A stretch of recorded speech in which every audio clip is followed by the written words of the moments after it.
दोस्तों,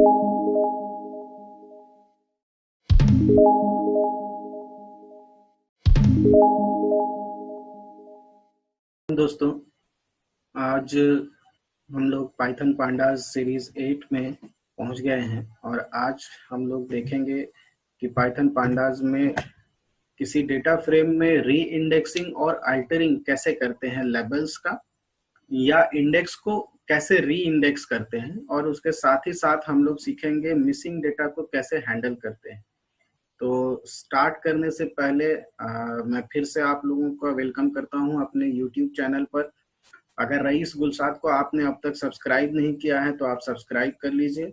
वीडियो को लास्ट तक जरूर देखिएगा ताकि सारे टॉपिक्स आपको क्लियरली समझ में आ जाए, और अगर टॉपिक आपके लिए फ्रूटफुल है, फायदेमंद है, तो बाकी दूसरों के साथ भी शेयर कीजिए ताकि उनको भी इससे फायदा पहुंचे। तो आइए सबसे पहले हम लोग स्टार्ट करते हैं री इंडेक्सिंग एंड अल्टरिंग लेवल्स। तो कभी कभी क्या होता है कि जब डेटा फ्रेम हमारे पास होता है तो उसका जो रो इंडेक्स होता है और कॉलम लेबल्स होता है, हम उससे कई बार सेटिस्फाइड नहीं होते हैं। तब क्या होता है कि हम चाहते हैं कि हमारे हिसाब से उसका रो इंडेक्स हो और कॉलम का लेवल भी हमारे हिसाब से हो। तो हम लोग उसको क्या कर सकते हैं, चेंज कर सकते हैं। और चेंज करने के लिए पाइथन पांडास में 3 ऑप्शंस आपके सामने दिखाई दे रहे होंगे। पहला जो है वो है रीनेम, दूसरा है री इंडेक्स, तीसरा है री इंडेक्स लाइक।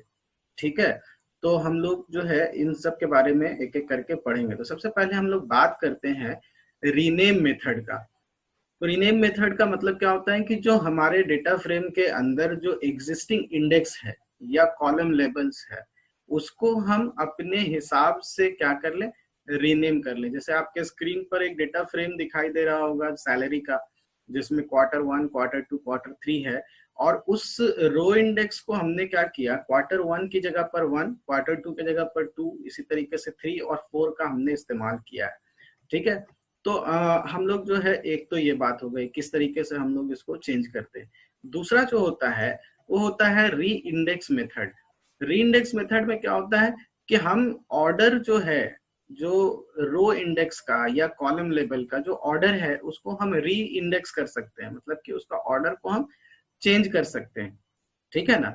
तो reordering the existing indexes using reindex method, और reordering as well as adding और deleting the indexes level. Okay, तो हम लोग इसको देखेंगे। और एक हमारे पास तीसरा है री इंडेक्स लाइक मेथड, री इंडेक्स अंडरस्कोर लाइक मेथड। तो री इंडेक्स अंडरस्कोर लाइक मेथड जो है वो जनरली क्या होता है, डेटा फ्रेम में जो हम आर्गुमेंट पास करते हैं कि कोई दूसरा डेटा फ्रेम के जैसा हमारे पास जो है वो इंडेक्स चेंज हो जाए या उसका कॉलम लेवल चेंज हो जाए। तो ये सारी चीजें हैं। तो आइए हम लोग देखते हैं सबसे पहले डेटा फ्रेम में कि हम इसको कैसे यूज कर सकते हैं। तो हम लोग चलते हैं सबसे पहले हमारे जुपिटर में, और हमारे पास देखो यहाँ पर एक आप देख रहे हो कि डेटा फ्रेम हमारा तैयार किया हुआ है, जिसमें Q1, Q2, Q3 and Q4 और 2016 से लेकर 2020 तक का जो डेटा है वो उसमें दिया हुआ है, जो कि सैलरी का डिटेल है या सेल्स का डिटेल हम मान सकते हैं इसको। तो हम लोग सबसे पहले डेटा फ्रेम को चेक कर लेते हैं कि ये डेटा फ्रेम हमारा कैसा है। तो सबसे पहले हम क्या करते हैं, इसको एक बार रन करा लेते हैं, और हमारे पास ये डेटा फ्रेम स्क्रीन पे आ गया। अब जो है एक एक करके हम लोग जो है इसमें सबसे पहले हम बात करेंगे री इंडेक्स, सॉरी रीनेम, है ना। तो रीनेम का बात करने का जो सबसे आसान तरीका है, अभी मैंने स्क्रीन पे आपको सिंटैक्स भी दिखलाया था। तो उस सिंटैक्स में क्या था, उस सिंटैक्स में ये था कि जो कॉलम लेवल है या रो लेवल है उसको हम कैसे चेंज करते हैं। तो बहुत सिंपल सा तरीका है कि हम क्या कर सकते हैं, उसको री इंडेक्स कर सकते हैं और रीनेम कर सकते हैं। तो एक एक करके हम लोग शुरू करते हैं। सबसे पहला मेथड हमारे पास जो है वो है रीनेम मेथड। तो रीनेम मेथड हम का इस्तेमाल कैसे करेंगे उसको हम लोग देख लेते हैं, आओ। तो सबसे पहले हम चाहते हैं कि ये Q1 जो यहाँ पर दिख रहा है आपके स्क्रीन पे, उसी तरीके से Q2 दिख रहा है, और फिर Q3 दिख रहा है, और Q4 दिख रहा है, इसको हम चेंज करना चाहते हैं। तो बहुत सिंपल सा तरीका है, आपको सिंपली क्या करना है कि डेटा फ्रेम में आप क्या करोगे, डॉट रीनेम यूज करोगे। तो आप लिखोगे सिंटैक्स में df डॉट रीनेम, और रीनेम लिखने के बाद यहाँ पर आप क्या करोगे कि आर्गुमेंट पास करोगे। तो आर्गुमेंट जब भी पास करोगे आप, तो याद रखना कि ये जो आर्गुमेंट है वो डिक्शनरी के फॉर्म में आप पास करोगे, ठीक है। तो जैसे मान लो कि हमारा सबसे पहला रो इंडेक्स जो है वो है Q1 और हम उसका नाम बदल कर लिखना चाहते हैं 1। तो हम क्या करेंगे, की वैल्यू में हम लिखेंगे Q1 और याद है ना डिक्शनरी के लिए हम लोग ब्रेसेस का इस्तेमाल करते हैं। तो आप क्या करोगे, यहाँ पर की वैल्यू में लिखोगे QTR1 और उसका वैल्यू में आप लिख दोगे 1, ठीक है। उसी तरीके से अगर आप दूसरा वाला लेना चाहो तो आप यहाँ लिख सकते हो QTR2 और उसका वैल्यू आप लिख दो 2। फिर दूसरा वाला हो गया। तीसरा वाला आप देखो QTR3 और उसका वैल्यू हो गया 3 एंड सिमिलरली QTR4 और वैल्यू हो गया उसका 4। बस इतना ही आपको करना है और आप इसको क्या कराओगे, वापस रन कराओगे।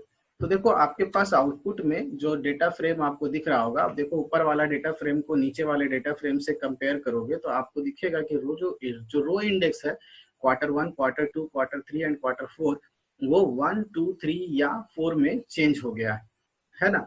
तो एक चीज तो ये बात हो गई।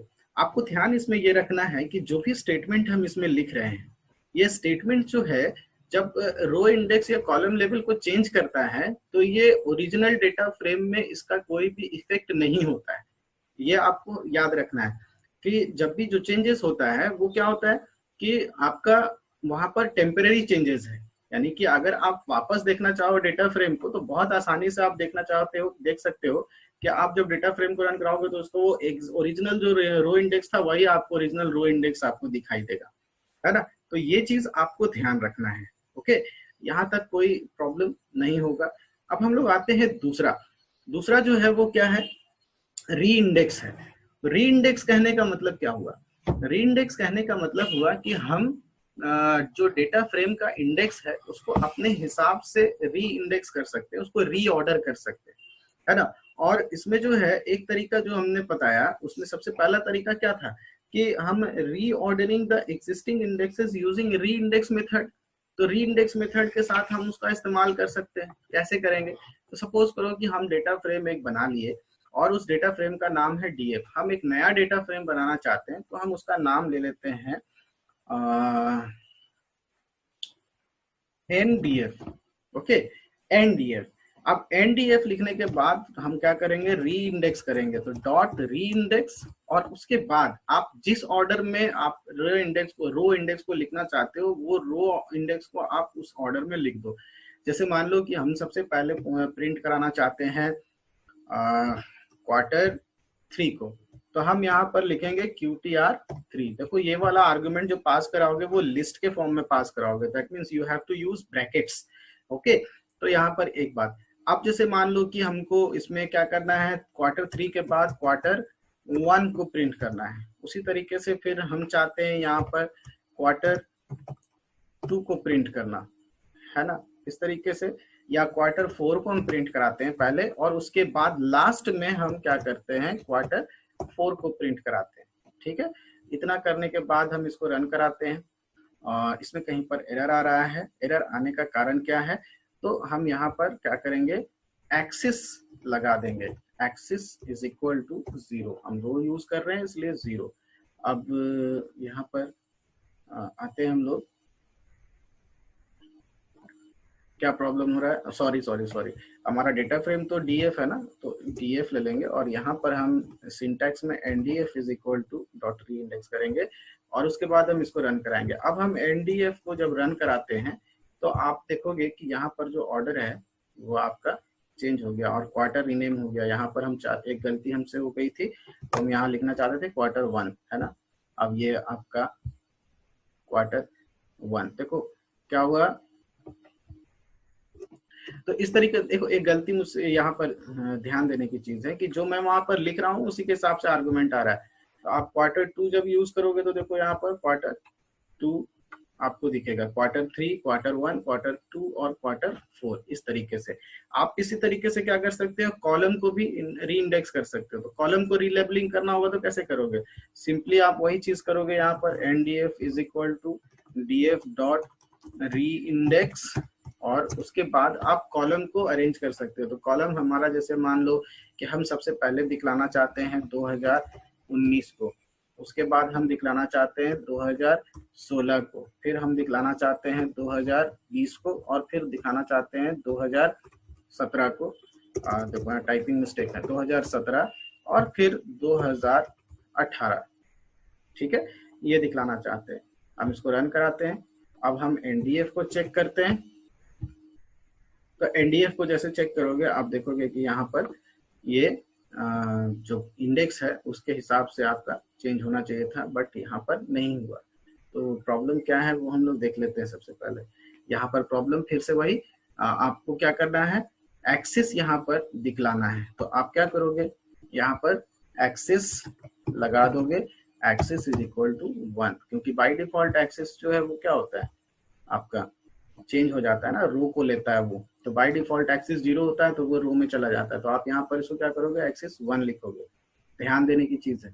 तो आप क्या करोगे, जब रो इंडेक्स को चेंज करोगे, रीऑर्डर करोगे, तो एक्सिस 0 लिखोगे, और अगर कॉलम लेवल को री इंडेक्स कर रहे हो तो उसके लिए एक्सिस 1 लिखोगे। होप कि ये वाला चीज आपको समझ में आ गया होगा। अब मान के चलो कि इसमें हम क्या कर सकते हैं, कॉलम को ऐड करना है, कॉलम को डिलीट करना है। तो आपको सिंपली क्या करना है कि रीऑर्डर में आप उस कॉलम का नाम लिख दो। जैसे आप देखो इसी वाले सिंटैक्स को अगर हम यूज करना चाहें, जैसे इसको हम कॉपी कर लेते हैं यहाँ पर और नीचे वाले सिंटैक्स में यहाँ पेस्ट कर देते हैं। अब यहाँ पर क्या करना ना कि हमारे पास 2021 नहीं है और हम चाहते हैं 2021 भी आ जाए। तो आप देखो यहाँ पर 2021 भी आ जाएगा।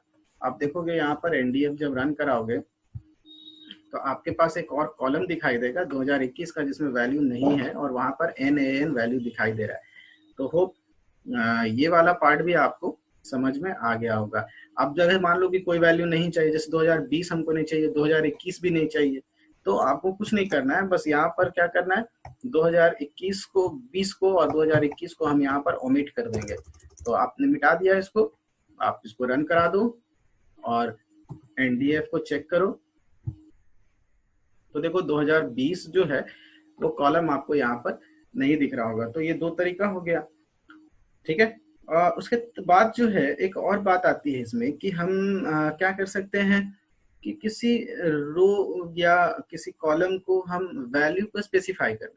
ठीक है, तो इसमें क्या होगा कि आप जब वैल्यू को स्पेसिफाई करोगे तो आप आसानी से इसको कर सकते हो। क्या करना है, आपको सिंपली जो इसमें यूज करना है वो एक वैल्यू को आप जो है दिखलाना चाहते हो। जैसे मान लो कि किसी रो में या किसी कॉलम में कोई एक स्पेसिफिक वैल्यू आप उसमें दिखाना चाहते हो कोई भी, तो आप सिंपली क्या करोगे, लिखोगे df डॉट री इंडेक्स और उसके बाद यहाँ पर आप वैल्यू पास करा दो।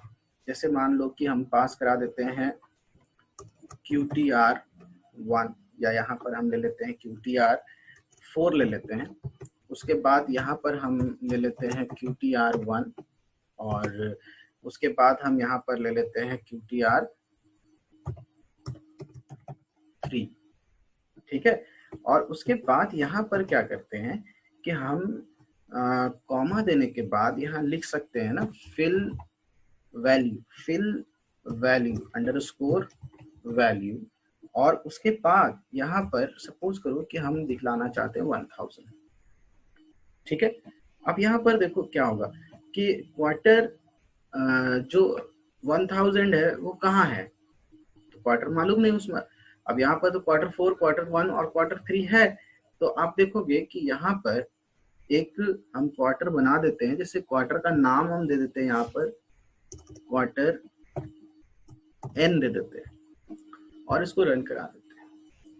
तो आप देखो Q1 और Q4 का वैल्यू तो वही है, लेकिन क्वार्टर N का जो वैल्यू है वो आप देखो यहाँ पर सब जगह पर 1000 आपको दिख रहा है। एक बात और देखना, स्क्रीन के आउटपुट में आप देख रहे हो कि लास्ट कॉलम में जो 1000 है 0.0 है, 65,000 0.0 है और NN। तो लास्ट वीडियो में मैंने इसके बारे में डिस्कस किया है कि जब भी NN वैल्यू किसी कॉलम में होता है तो उस पूरे कॉलम का वैल्यू जो होता है वो फ्लोट पॉइंट पे, फ्लोट में ही वो स्टोर होता है। तब जब फ्लोट में स्टोर होता है तो वहां पर 0.0 आना लाजमी है। तो ये आपको ध्यान देना है। ठीक है। अब हम लोग बात करते हैं कि सपोज ये तो हो गया है ना। अब तीसरा वाला जो है कि आपको री इंडेक्स लाइक करना है। तो री इंडेक्स लाइक करना है तो हमारे पास दो डेटा फ्रेम तैयार है, एक डेटा फ्रेम है डीएफ और दूसरा डेटा फ्रेम है एनडीएफ। ठीक है।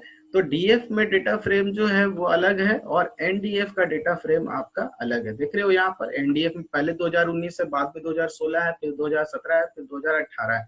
अगर हम इस तरीके से पहले वाले को करना चाहें तो हम उसको कैसे करेंगे? तो आते हैं हम लोग री इंडेक्स लाइक पे।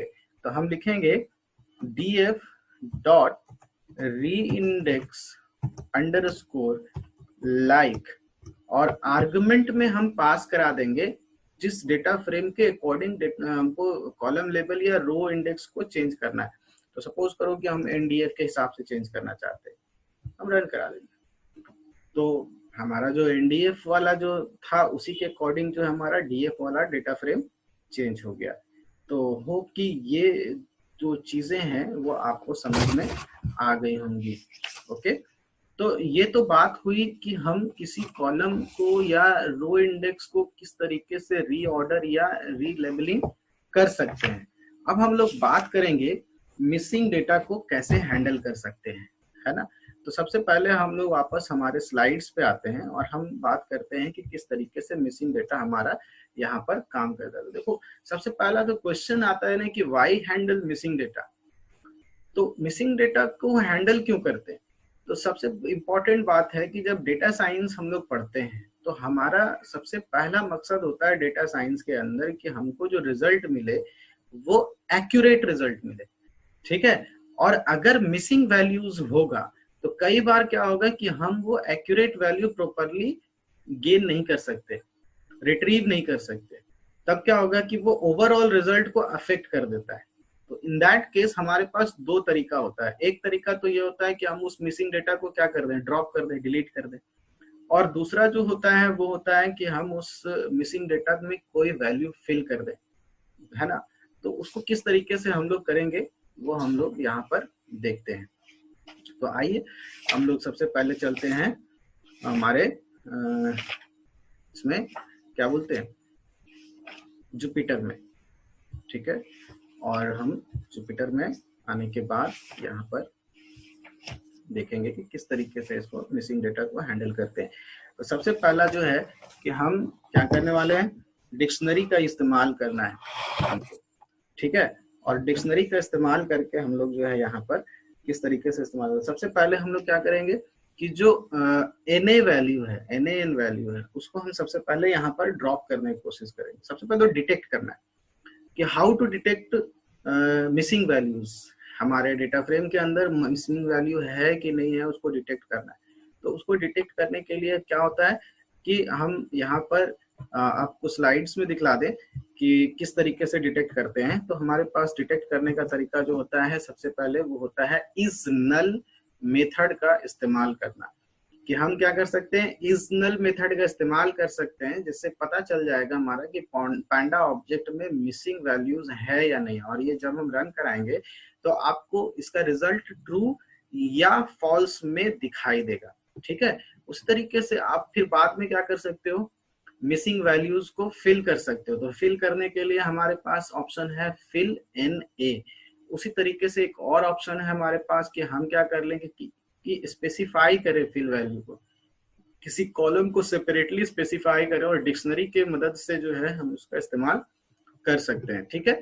तो इस पे हम लोग आते हैं और हम लोग एक एक करके इस पे देखते हैं किस तरीके से ये काम करता है। तो सबसे पहले हम लोग चलते हैं जुपिटर में और यहाँ पर हम चेक करते हैं कि हमारे पास जैसे एक देखो यहाँ पर डेटा फ्रेम है। फिर से हम उस डेटा फ्रेम को यहाँ आपके सामने स्क्रीन पर डिस्प्ले करा देते हैं। ये हमारे पास डेटा फ्रेम है, आप देख रहे हो कि इसमें NaN वैल्यू है। तो आपको क्या करना है कि चेक करना है, तो लिखना है df डॉट इज नल और इतना को आपको रन करा देना है।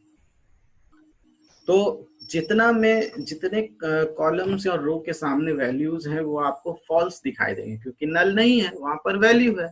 और जहां पर NaN वैल्यू है, जो नल वैल्यू है, वहां पर आपको ट्रू दिखेगा। तो जैसे 2020 का फर्स्ट क्वार्टर में आपका वैल्यू था इसलिए वहां पर फॉल्स दिखा रहा है, लेकिन उसके बाद के बाकी 3 क्वार्टर्स में वैल्यू नहीं था, इसलिए वहां पर वो आपको ट्रू दिखा रहा है। तो इससे ये पता चल गया कि हमारे पास नल वैल्यू है। तो नल है तो उसको हम कैसे मैनेज करेंगे? तो सबसे पहला काम हम लोग जो करेंगे उसमें करेंगे ड्रॉप करने का। तो ड्रॉप करने के लिए हम लोग लिखेंगे ड्रॉप एन ए। कैसे लिखेंगे ड्रॉप एन ए, उसको हम लोग देख लेते हैं। तो ड्रॉप एन ए लिखने के लिए आपको क्या करना है, सिंपली पांडा ऑब्जेक्ट का इस्तेमाल करना है, डीएफ डॉट, और उसके बाद आपको लिखना है ड्रॉप एन ए। ठीक है, इतना आपको लिख देना है और आप इसको रन करा दोगे।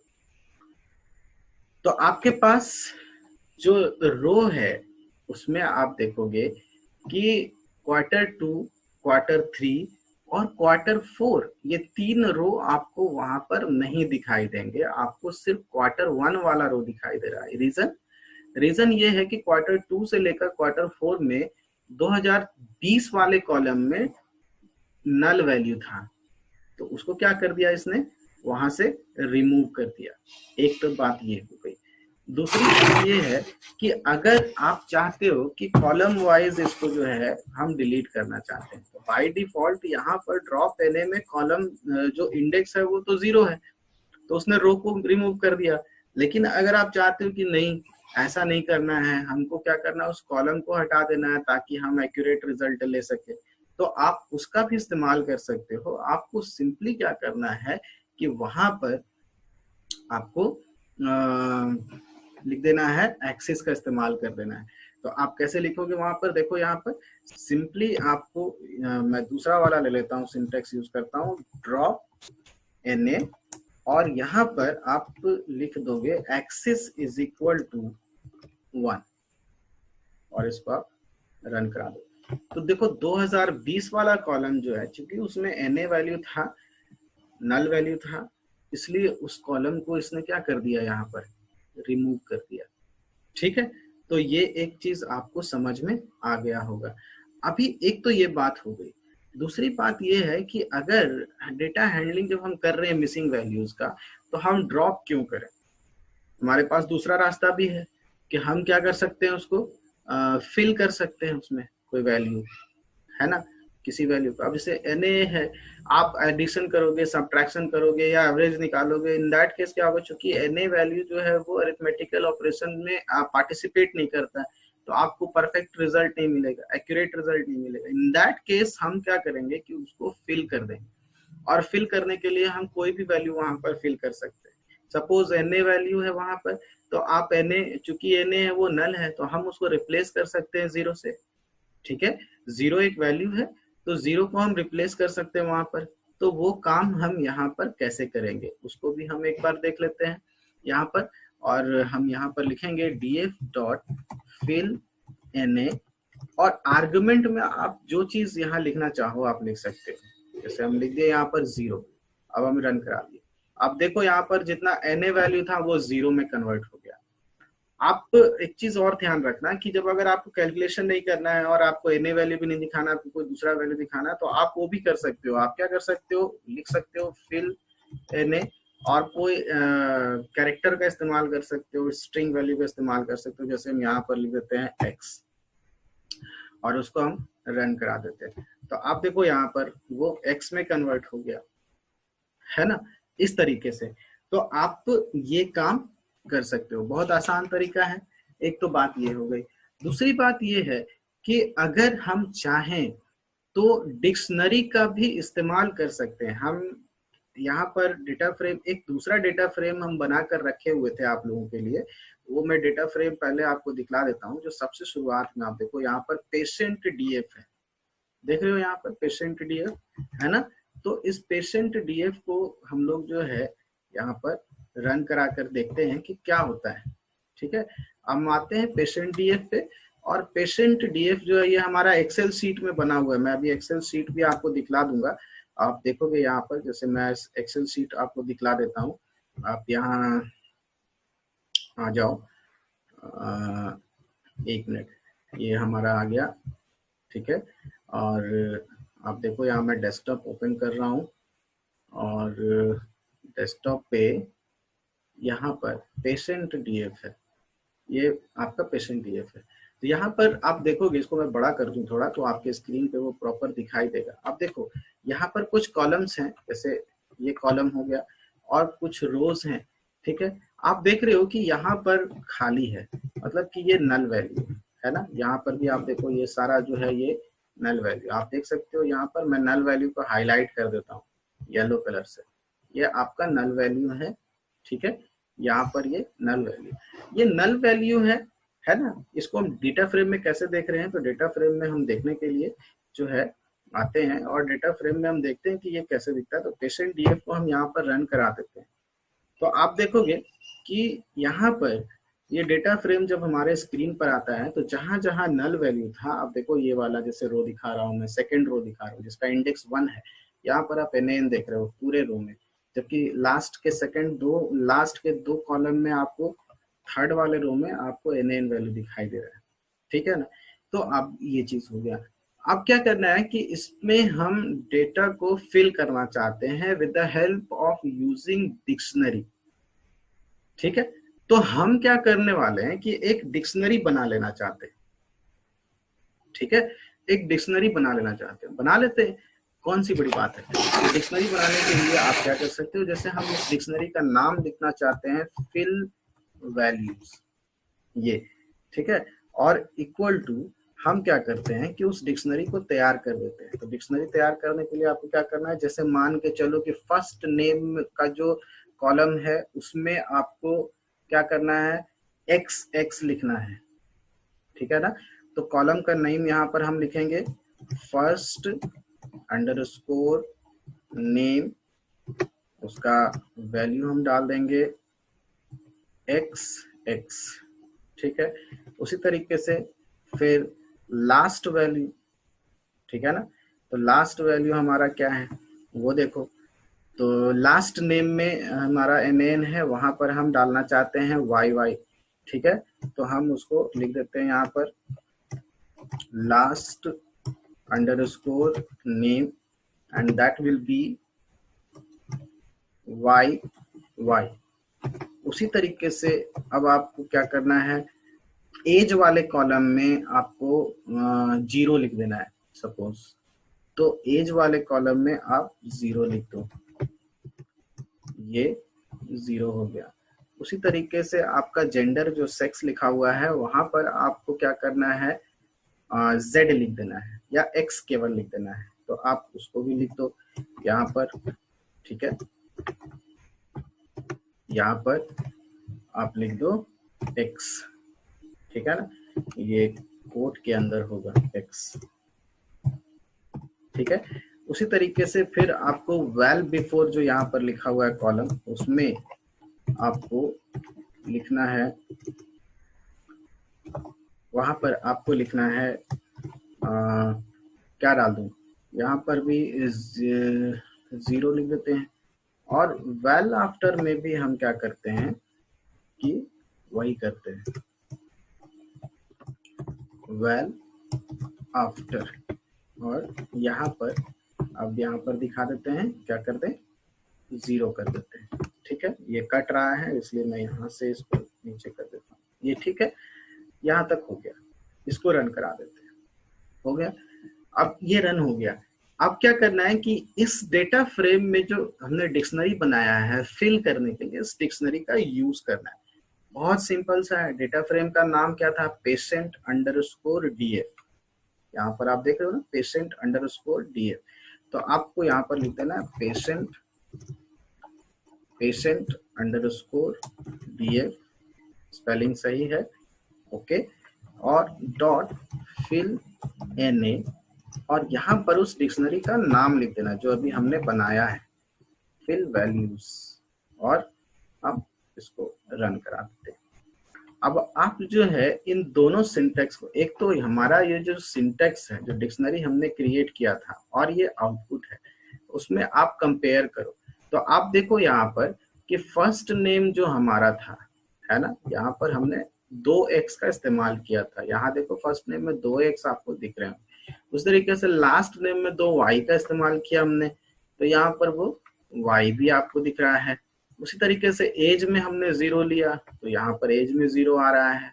उसी तरीके से सेक्स में हमने जो है केवल x यूज किया तो यहाँ पर x आ रहा है। उसी तरीके से वेल बिफोर में हमने 0 यूज किया तो वेल बिफोर में यहाँ पर 0 आ रहा है। उसी तरीके से वेल आफ्टर में भी हमने 0 यूज किया था तो यहाँ पर वेल आफ्टर में भी 0 आ रहा है। तो होप कि ये चीजें जो है आपको समझ में आ गई होंगी और इसमें किसी भी तरह का कंफ्यूजन नहीं होगा। आप लोगों को वीडियो अच्छा लगा तो इसको जरूर शेयर कीजिए और सब्सक्राइब अगर आपने मेरे चैनल को नहीं अब तक किया है तो सब्सक्राइब भी कीजिए और अपने फ्रेंड्स को बताइए, दोस्तों को बताइए कि आपको ये वीडियो कैसा लगा। कमेंट बॉक्स हर वक्त खुला हुआ है, आप अपना कमेंट जरूर लिखिए कि वीडियो में क्या अच्छा लगा, क्या नहीं अच्छा लगा। अगर अच्छा लगा तो लाइक करो, अगर अच्छा नहीं लगा तो डिसलाइक भी करो, लेकिन कुछ तो करो। ओके, तो होप कि आने वाला वीडियो में बनाऊंगा तो आपको बेहतर समझ में आएगा। आपको किस तरीके का वीडियो चाहिए वो भी जरूर कमेंट बॉक्स में लिखना। Thank you very much, have a good day.